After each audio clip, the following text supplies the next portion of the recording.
Robert T. Kiyosaki, hartawan dan penulis buku yang sangat tersohor, dah beri amaran. Jika anda tak perhatikan pelaburan silver sekarang, anda bakal ketinggalan. Mengapa China, India dan Rusia membeli begitu banyak perak? Jawapan mudah, perak semakin menjadi logam strategik paling penting abad ke-21.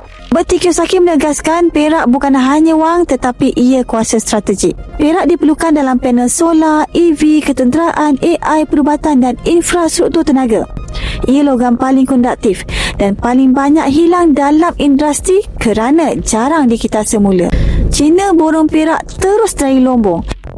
Bayar harga yang lebih tinggi untuk memastikan perak berada dalam kawalan mereka. Ini tanda persediaan menghadapi gangguan bekalan dan ketidakstabilan mata wang global.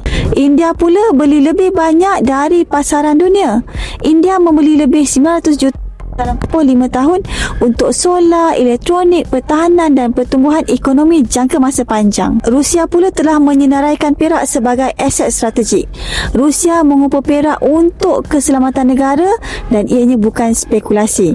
Mereka sudah lama kekurangan bekalan dan harga pasti melonjak.